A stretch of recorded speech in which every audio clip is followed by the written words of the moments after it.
Nakakatakot na masaya siguro ano? Pag nalaman mong yung kaibigan mo pala sa office ay anak ng may-ari ng buong kumpanya. Kasi yan ang kwento natin ngayong araw. Si Leo, ang ating bida, ay isang gwapong binata na may matang kayang hulihin ang atensyon ng kahit sino. Hindi siya pangkaraniwan. Sa likod ng kanyang simple at tahimik na pagkatao, siya pala ay anak ng isang kilalang CEO. Pero imbis na lumakad sa lilim ng yaman ng kanyang pamilya, pinili ni Leo na tahakin ang sarili niyang landas. Sa unang araw ng kanyang trabaho bilang Luis, isang regular na empleyado sa kumpanya ng kanyang mismong ama, binalot siya ng kaba at excitement. Ayaw niyang mahalata, gusto niyang ipakita na kaya niyang magtagumpay nang hindi umaasa sa kanyang pangalan o pamilya. Habang iniisa-isa ni Leo ang mga hakbang papasok sa opisina, agad niyang napansin ang kakaibang enerhiya sa loob ng kumpanya. Pero isang bagay ang talagang tumatak sa kanya. Si Maya, ang napakagandang team leader na masipag at dedikado sa trabaho. Hindi niya alam na ang babaeng ito ang magpapabago pala ng takbo ng kanyang buhay. At habang lumilipas ang mga araw, lalo pang napalapit si Leo kay Maya. Sa bawat proyekto na kanilang pinagtutulungan, nakikita talaga ni Leo ang dedikasyon at husay ni Maya sa trabaho. Hindi niya maiwasang humanga sa galing nito at sa bawat pagkakataon, palihim niyang sinusubukang tulungan si Maya para mapadali ang trabaho ng kanilang team. At syempre, hindi rin naman maiwasan ni Maya na mapansin si Leo. Bagaman tahimik at simpleng tao, iba din ang karisma ni Leo. Nakikita ni Maya kung paano ito mag-effort sa trabaho at kung gaano ito kagalang-galang sa kasamahan. Unti-unti, nahulog din ang loob ni Maya kay Leo, kahit sinusubukan niya pang itago ito dahil sa personal na dahilan. At ito na nga ang pagsubok. Isang araw, nagkaroon ng malaking problema sa isang proyekto. At syempre, bilang team leader, kailangan niyang managot ni Maya. Naging tense ang sitwasyon, lalo na nang malaman ng CEO na hindi maayos ang takbo ng proyekto. Sa isang emergency meeting, pinatawag ni Maya si Leo at sinermonan ito sa harap ng kanilang CEO. Dahil nagkamali nga siya sa isang bahagi ng trabaho.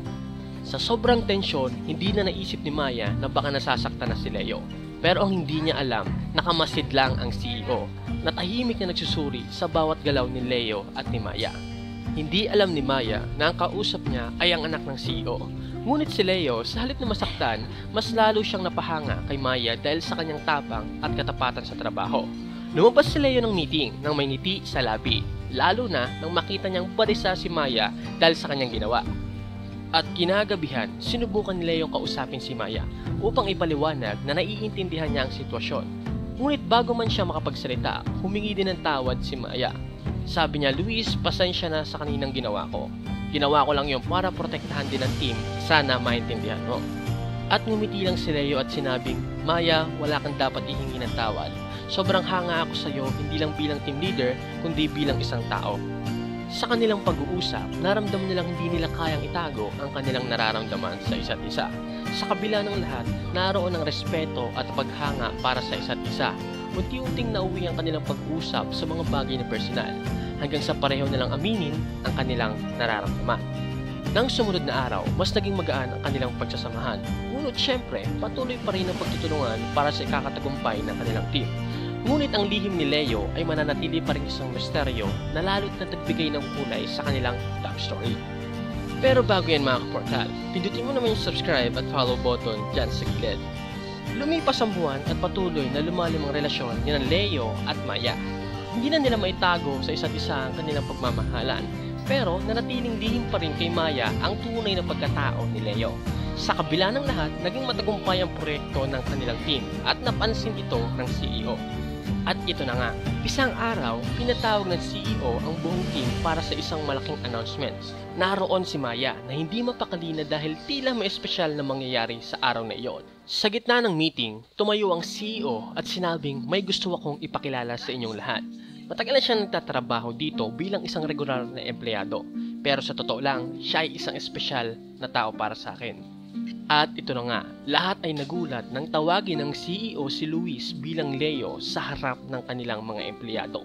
Kitang-kita talaga ang gulat ni Maya sa kanyang muka, lalo na nang sabihin ng CEO, ito ang anak kong si Leo. Simula ngayon, siya na ang magiging bagong executive director ng ating kumpanya. Hindi makapaniwala si Maya sa narinig. Si Leo pala na matagal niya nang minamahal ay ang anak pala ng CEO. Hindi niya alam kung anong mararamdaman. Nagulat siya, nahiya at naguguluhan. Ngunit si Leo ay nakangiti lamang sa kanya habang siya ay tinitignan. Pagkatapos ng announcement, agad siyang lumapit kay Maya. "Pasensya ka na kung hindi ko agad sinabi sa iyo ang totoo," sabi ni Leo. "Gusto ko lang mapatunayan sa sarili ko na kaya kong magtagumpay na hindi ginagamit ang pangalan ng aking pamilya. Pero higit sa lahat, gusto kong makilala mo ako bilang simpleng tao na hindi bilang anak ng isang CEO." Di maiwasang maluha ni Maya sa sinabi ni Leo. "Hindi mo kailangang patunayan ang sarili mo sa akin, Leo. Mahal kita dahil gusto ko kung sino ka, hindi dahil sa kung anong meron ka." Nagyakap silang dalawa, puno ng pagmamahalan at pag-unawa. At sa huli, tinanggap nila ang kanilang pagkakaiba at paniling magpatuloy sa kanilang pagsasama. Kahit pa sa mga bagong responsibilidad ni Leo bilang isang executive director. Nagpatuloy ang kanilang relasyon, mas patatag at mas puno ng pagmamahalan. Naging inspirasyon sila sa buong kumpanya at ipinakita nila na ang tunay na pagmamahalan ay walang pinipiling estado ng buhay.